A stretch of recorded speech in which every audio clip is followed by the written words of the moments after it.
Alors, les législatives, eh bien, c'est parti avec beaucoup de couacs En Marche, La République En Marche, et puis les autres aussi, ils se préparent, et notamment la France Insoumise de Jean-Luc Mélenchon, avec Danielle Simonet, qui est candidate de la France Insoumise, dans la 10e circonscription à Paris. 6e circonscription à Paris, avec qui on est ce matin.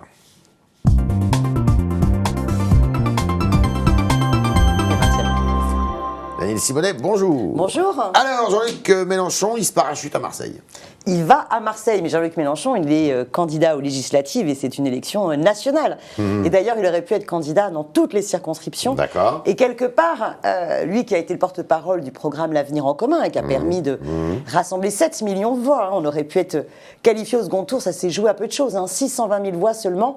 Eh bien, c'est avec le même programme, L'Avenir en commun, que nous nous engageons dans ces législatives sur tout le territoire. Et nous pensons que nous pouvons avoir une majorité. Il s'engage personnellement. Vous étiez très favorable à ce qu'il s'engage personnellement dans cette campagne. Alors, c'est pour tuer le PS. Non. C'est ce qu'il dit. Non. Quand on lui demande si c'est pour tuer le PS, il se tue bien tout seul par lui-même. Mais par contre, oui, le PS va disparaître et on occupe un espace politique avec une façon de le repenser complètement. La candidature de Jean-Luc Mélenchon, elle s'est faite dans le cadre d'une démarche citoyenne, la France Insoumise, avec un programme qui a été coélaboré avec énormément de contributions de citoyens, de collectifs de syndicalistes, d'associatifs. Il y a eu une campagne magnifique que tout le monde a été obligé de reconnaître sur les réseaux sociaux et sur le terrain également. Et là, au niveau de ces législatives, eh bien, nous pensons que M. Macron ne doit pas avoir les pleins pouvoirs et qu'on peut construire une majorité alternative. Plutôt que de casser à nouveau la loi travail, eh bien, de nouveaux droits pour les salariés, augmenter les salaires. Jean-Luc Mélenchon, qui n'est jamais à l'abri d'une contradiction, il disait en 2012 qu'il était contre les parachutages, sauf pour les chefs qui s'engagent dans des circonscriptions difficiles. Non, en fait, donc il est en pleine contradiction là. Vous savez, ça commence à beaucoup se savoir, ça, qui se contredit. Parce que franchement, cette question de parachutage ou pas... il était contre. Il y a 5 ans, il était contre les parachutages. Il est allé à un moment. Oui, il disait, sauf dans les circonscriptions difficiles. Les élections législatives, c'est pas des élections municipales, c'est pas des élections départementales, c'est pas des élections régionales. On va élire les femmes et les hommes qui vont être députés, et donc il avait assumé d'aller là. On va élire des députés, non pas des petits barons locaux qui ont leur petit réseau. On élit des députés qui vont définir l'intérêt général et défendre des lois pour tout le territoire. Du Parti Socialiste, qui est candidat dans la même circonscription, la 4e de Marseille, PS, qui est lui marseillais et qui est député sortant. Je pense vraiment profondément qu'il y a un problème d'autoritarisme chez cet homme, une espèce de fascination des dictateurs. Oui. Alors je pense que vraiment, si M. Menucci, comme M. François Hollande, à la veille du premier tour des élections présidentielles, au lieu de taper Jean-Luc Mélenchon, s'était préoccupé de taper l'extrême droite, eh bien on aurait pu être à ce deuxième tour et empêcher Madame Le Pen d'en être. Donc on n'a vraiment aucune leçon à recevoir, vu leur façon dont ils se comportent. Ok. Est-ce que vous ne seriez pas plus fort si vous aviez réussi à passer un accord avec le Parti communiste, avec une partie des Verts, avec une partie, on va dire, du PS, c'est-à-dire les amonistes, dont vous êtes quand même assez proche idéologiquement? Alors, on le souhaitait, mais dans un certain esprit. Il faut bien comprendre. Quand on fait la France Insoumise, vous savez, moi, je suis coordinatrice du parti de gauche. Eh bien, pour autant, vous n'avez pas vu le logo de mon parti sur le matériel. Parce que notre parti s'est mis au service de la France Insoumise. Et d'ailleurs, on est très fiers. Il y a plus de 63% des candidats investis par la France Insoumise, et pas par un comité Théodule. Ça a d'abord été les assemblées de circonscription qui ont fait émerger ces candidatures. Et ensuite, une commission nationale électorale qui a validé. On est contente que 63% ne sont pas membres d'un parti. C'est-à-dire que c'est un renouvellement complet. Comme En Marche, alors? Non, parce qu'En Marche, bon, grosso modo, il faut être généralement plutôt issu de l'ENA. Vous avez un repollinage de quand même pas mal de socialistes.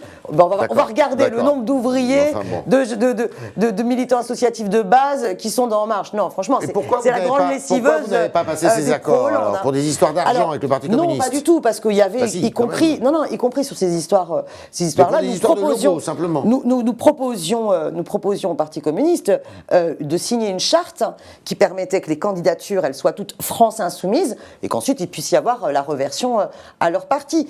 Non, on a du mal à comprendre en fait ce qu'a voulu le Parti communiste, puisque pendant 3 mois, on a un peu le sentiment qu'ils nous ont baladés, qu'ils nous ont enfumés à changer à chaque fois de position. Il y a même un moment... Eux disent que c'est vous. Bah oui, forcément. Il y a même un moment où ils nous ont proposé que 50% des circonscriptions soient réservées au Parti communiste français. Il ne faut pas comprendre ce qu'on est en train de faire. 20%... Est-ce que néanmoins, si vous aviez eu des accords avec eux, et puis des écologistes aussi qui étaient assez favorables à ça, vous ne seriez pas plus fort aujourd'hui? C'est bien pour ça d'ailleurs que beaucoup de communistes, d'écologistes, y compris de socialistes qui ont quitté le PS, ont fait le choix de rentrer dans la France insoumise parce qu'ils estiment que c'est justement le cadre mouvement citoyen qui permet à la fois de fédérer cette diversité politique, mais autour d'un programme, pas autour d'un patchwork différent. Vous savez, en ce moment... C'est pas de la tambouille, quoi. Mais c'est pas de la tambouille. Vous savez que, par exemple, le Parti communiste, en même temps qu'ils essayaient de discuter avec nous pour un accord national, on découvre tout d'un coup, quand ils ont décidé de faire une conférence de presse et de lancer leur campagne de la seconde à l'autre, on a découvert qu'ils avaient finalement négocié avec le PS dans la Somme et dans le Jura. Que sur Paris, visiblement, ils sont en train de chercher des accords pour que... Alors là, on va soutenir un socialiste, là, on va soutenir un communiste, là, on va se mettre d'accord avec les écologistes. Bon, on n'y comprend plus rien. Nous, on a un programme. L'avenir en commun. Il a fait 7 millions de voix. Tuer le PS, au moins, non, on a fait un programme pour changer la vie des gens, pour les jours heureux. Pour les jours heureux, c'est-à-dire, on se dit, voilà, cette misère dans ce pays, quand on est dans un pays aussi riche, on peut redistribuer les richesses, on peut mettre en place la cantine gratuite dans les écoles, par exemple. Vous avez dit récemment, Macron est minoritaire, vous souhaitez son échec à Macron? Alors, je souhaite bien sûr qu'il perde les élections législatives et que nous les gagnions. Je pense que... Je parle de l'échec de sa politique. Oui, sa guerre sociale contre le Code du travail... Vous pourriez avoir, parce que là, vous avez 10 députés... enfin, le groupe Front de Gauche, 10 députés. On se fixe l'objectif d'être majoritaire. Majoritaire? Oui.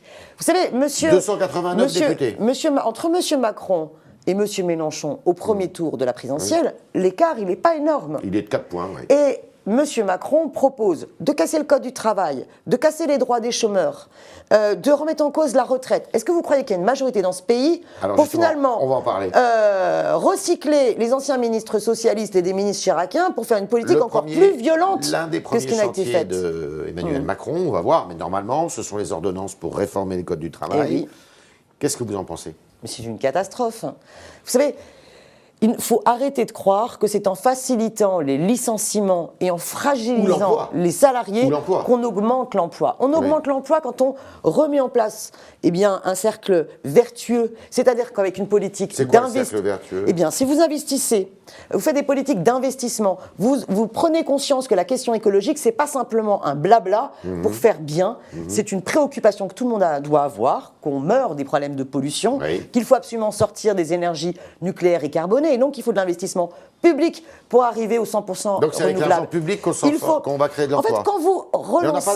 En fait, quand vous relancez, mais bien sûr que si, quand vous faites une politique d'investissement public, vous permettez de relancer aussi des nouvelles recettes pour l'État. Parce que vous avez quoi? Où est-ce que vous trouvez cet argent? Attendez, écoutez-moi bien. Où est-ce que vous trouvez cet argent? Écoutez-moi bien.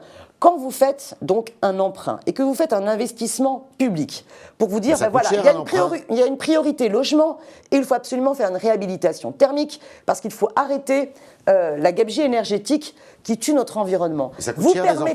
Vous permettez, écoutez-moi, vous permettez de développer de l'emploi pour les entreprises. Quand les entreprises embauchent, ça veut dire que vous recréez de la richesse et vous recréez des recettes fiscales et vous retrouvez du coup l'argent qui revient.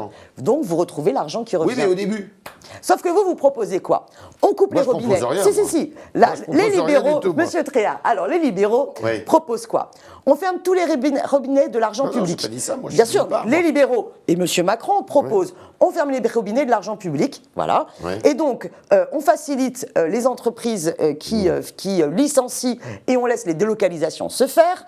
On laisse la spéculation de l'actionnariat qui, pour autant, bousille notre économie, continuer à aller à volo. Et cette logique politique aggrave une régression économique La dans méthode notre des pays. ordonnances, qu'est-ce que vous en pensez? C'est totalement Pour réformer. antidémocratique. Enfin, on voit le monarque. C'est dans la Constitution, hein. Bien sûr, mais la Constitution, c'est bien pour ça qu'on veut une 6e République par une constituante, parce que le monarque nouveau qui vient de nous arriver, qui s'intronise au Louvre, avec tout ce symbole-là, et qui promet de fonctionner par ordonnance, eh bien, c'est pire que le 49-3. Enfin, je veux dire, c'est la Non, c'est pas volonté pire, parce qu'il y a une loi d'habilitation et une loi de ratification. de passer outre le débat public. C'est moins pire, si je puis dire. Oui, sauf que s'il va l'utiliser alors encore plus que ne l'a été le 49.3. Qu'est-ce que vous allez faire alors pendant cette période-là? Eh bien, pendant cette période-là, Monsieur Tréhard, Pendant comme la nous période allons des être ordonnances, majoritaires à l'Assemblée Mais si nationale. vous n'êtes pas majoritaire, Parce que, oui, et si nous l'étions? si vous êtes Et réaliste, si nous l'étions? vous n'êtes pas majoritaire, qu'est-ce qui se passe? Mais moi, je suis justement réaliste et je pense qu'il y a une dynamique dans ce pays. Je vois cette semaine toutes les assemblées citoyennes qui se sont faites autour des candidats investis par la France Insoumise ont été massives. Énormément d'hommes et de femmes ne veulent pas les pleins pouvoirs pour M. Macron. Et j'ai vu, mais les il y a trois d'autres quarts partis, n'ont il y a pas que aucun. vous, il y a d'autres Sauf que les partis. 3 quarts n'ont aucun engagement. Je vois que les images de M. Macron et des investitures législatives, j'ai pas vu de mouvement de masse militants. Bon, D'ailleurs, les militants ne leur ont pas demandé leur avis. Admettons, Daniel Simonet, que vous n'ayez pas la majorité, mais que vous soyez au Mais Parlement. admettons que nous l'ayons. Non, mais admettons que vous ayez un groupe au Parlement, qu'est-ce qui se passe? Est-ce que vous croyez que les forces sociales dans ce pays vont accepter qu'on casse Ça complètement passe par la rue? un siècle? Ça passe toujours aussi par la rue et par les urnes, Vous bien appellerez à sûr. manifester? Mais écoutez, on a participé à toutes les manifestations contre la loi travail. La loi El Khomri, Et, oui. nous l'avons assumé. Et nous avons aussi Qui ont souvent été contesté. violentes d'ailleurs. Oui, elles ont été violentes, alors que Vous nous avez été pas proposons. mal accusé à France Insoumise par d'autres candidats et d'autres équipes de candidats sur le terrain pendant la présidentielle d'avoir des réflexes un peu musclés. de Non, temps pas en du temps. tout, pas du tout. Nous, on est profondément pacifique. Moi, je n'ai C'est pas ce jamais qu'on a dit pensé, sur le terrain, je hein. n'ai jamais pensé que la violence était une solution, surtout une violence contre les forces de l'ordre qui sont là engagées pour l'ordre public et est absurde. Mais nous avons par ailleurs aussi toujours dénoncé l'explosion aussi du nombre de faits de violence policière qu'il y a pu avoir dans ces manifestations, dans ces mobilisations, qui sont totalement inacceptables. Il doit y avoir aucune faute républicaine de la part des forces de l'ordre. C'est pour ça qu'il faut absolument aussi augmenter les effectifs de la police et surtout augmenter la formation et arrêter avec l'usage d'un certain nombre l'opposition aux ordonnances. Mais la mobilisation dans ce pays, la mobilisation citoyenne, on est dans un pays démocratique. Donc le peuple, quand il n'est pas content, eh bien oui, il a le droit de manifester, Monsieur Tréhard. Monsieur Macron ne va pas non plus par ordonnance interdire le droit de manifester dans ce pays, j'espère. Dans la 6e circonscription. Oui. Vous connaissez quelques-uns de vos adversaires? Je ne connais pas encore le candidat du mouvement de M. Macron. Madame Duflot sera là? Oui, elle sera là. Elle sera avec quelle bannière? Eh bien, j'ai cru comprendre, ça c'est compliqué, parce que les écologistes ont donc passé un accord avec le Parti Socialiste, mais on n'arrive pas à comprendre si c'est avec le Parti Socialiste de M. Cambadélis ou si c'est avec M. Hamon. Et il y a une candidate socialiste aussi qui souhaite néanmoins aussi concourir. Écoutez, moi je pense qu'avec la dynamique que nous avons créée à la présidentielle, et puis l'ancrage que j'ai aussi sur ces territoires-là, les gens me connaissent. Je suis quelqu'un de conviction qui a à chaque fois soutenu un certain nombre de batailles, a toujours été aussi dans un rapport avec les citoyens très différent dans l'implication citoyenne. Que vous connaissez bien, hein. Je connais bien, donc je suis confiante. C'est le 11e confiante. arrondissement, une partie Vous du avez 20e. Belleville, Amandier, toute une partie du 11e Pyrénées. jusqu'à Nation, et je pense que je peux la gagner. Voilà, c'était le talk de Daniel Simonet, candidate dans la 6e circonscription, j'ai bien dit la 6e circonscription de Paris, pour la France Insoumise. Et maintenant, vos questions, chers internautes, avec Mathilde Sirot, qui nous a rejoint dans ce studio.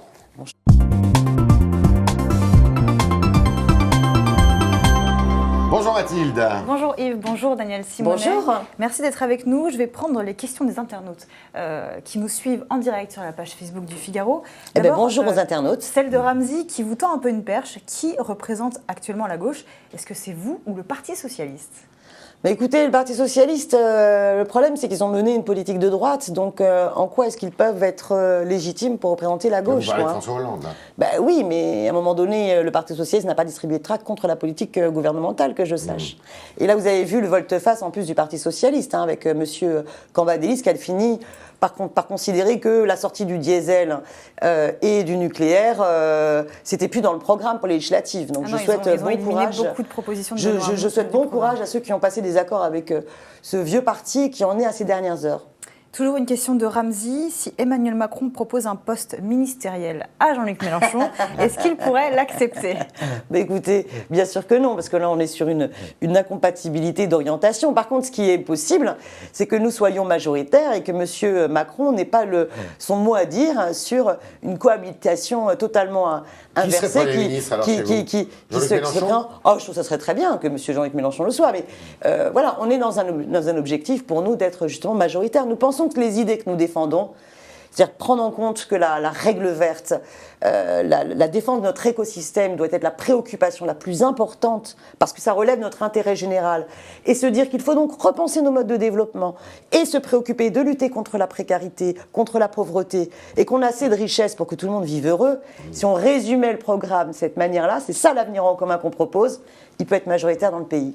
Une question de Maya. Il n'y a toujours pas d'accord avec Benoît Hamon et plus largement ses amis de l'aile gauche du Parti socialiste, alors qu'avec Jean-Luc Mélenchon, ils ont des propositions très proches. Elles semblent le regretter. Est-ce que vous ne pourriez pas, dans les prochains mois, peut-être après les élections législatives, parce que là c'est un petit peu tard, vous entendre sous un nouveau label ou pour vous assembler à la gauche de la gauche? Déjà sur le terrain, moi je constate beaucoup de personnes qui quittent le Parti socialiste et qui viennent justement rejoindre la France Insoumise. C'est la question. Bien sûr, ils adhèrent. La condition, quitter le PS. Mais c'est une démarche cohérente et normale. À partir du moment où vous êtes en total désaccord avec ce que fait votre parti, eh bien vous le quittez. Et ça se passe très bien. Et on est d'autant plus heureux. On a tout d'un coup une nouvelle démarche politique en cohérence et pas en schizophrénie. Et moi, je vois donc plein d'anciens socialistes, d'anciens jeunes du MJS, des syndicalistes qui rejoignent cette démarche-là parce que justement, on est un cadre mouvement ouvert, on n'est pas un parti. Et donc, on peut avoir des histoires assez différentes et il y a un véritable creuset qui se fait. Sur la pétition qui tourne sur les ordonnances contre la volonté d'Emmanuel Macron de réformer le droit du travail par ordonnance, est-ce que vous allez contribuer à ce que cette pétition-là soit relayée, signée, diffusée sur les réseaux sociaux? Je préfère quand les démarches elles se font dans un cadre unitaire contre les ordonnances. C'est pas quelqu'un tirer la couverture à soi parce qu'elle est candidate aux législatives. C'est mieux de faire quelque chose de collectif, quoi. Voilà. Et donc justement, quelles vont je être les premières actions, les premières mobilisations? Pour l'instant, la première étape, c'est le meilleur moyen d'empêcher M. Macron de pouvoir gouverner par ordonnance et mettre en place sa guerre sociale. Eh bien, c'est que sa loi... Ça sera la guerre sociale. Mais c'est une guerre sociale qu'il lance, franchement. Imposer aux chômeurs de devoir accepter n'importe quel travail au bout de propositions, faciliter les licenciements dans les entreprises, décréter que c'est par ordonnance qu'on va casser le code du travail après une mobilisation si forte où 70% des Français étaient contre la réforme El Khomri, c'est une déclaration de guerre aux Françaises et aux Françaises. Dernière question. Dernière question de Léo Dansette. L'absence d'accord avec le Parti communiste français, est-ce que ça ne cacherait pas une volonté de la part des Insoumis et de Jean-Luc Mélenchon de se débarrasser de ce vieux parti? Non, parce qu'on le voulait cet accord. Objectivement, on le voulait. Par contre, ce qu'on ne voulait pas, c'est une tambouille. On ne voulait pas avoir un accord où tout d'un coup on se mettait à avoir des logos, des choses qui n'ont pas de sens. Donc la première chose qu'on proposait, c'était au Parti communiste français qu'ils prennent toute leur place dans la France insoumise, comme l'ont fait bon nombre de communistes. Par exemple, je suis allée soutenir Marie-Georges Buffet à La Courneuve. Bon, elle a fait une campagne avec les affiches France Insoumise. Vous avez d'autres dirigeants... Abandonner ce logo PCF. Mais c'est pas l'abandonner, c'est comprendre dans une campagne que ce qui fédère le peuple, c'est d'abord et avant tout le programme et pas nos logos. Après, comme ils ne le souhaitaient pas, on a proposé une autre méthode qui était, faisons un accord de désistement sur certaines circonscriptions. Et puis... Ça, c'est de la tambouille, finalement. Alors, c'est pas de la tambouille, c'est au moins, une non-agression et de se dire, là, il y a un candidat communiste, il n'y aura pas de candidat France Insoumise en face. Le problème, c'est que le Parti communiste a rompu les discussions et visiblement, juste avant, ils avaient de fortes tensions en interne parce qu'ils voulaient... oui, on devait se revoir le mardi. Et un principe de base quand on discute, c'est pas de recours aux médias avant la fin des discussions. Et à ce moment-là, ils ont préféré faire une conférence de presse pour annoncer leur lancement en campagne. C'était donc une fin de non-recevoir, il fallait toutes les bonnes circonscriptions pour eux. Dommage. C'était les réponses à vos questions, chers internautes, de Daniel Simonet. Merci à vous. Merci d'avoir répondu à vos questions, à leurs questions. Et quant à nous, on vous dit à lundi. Au revoir.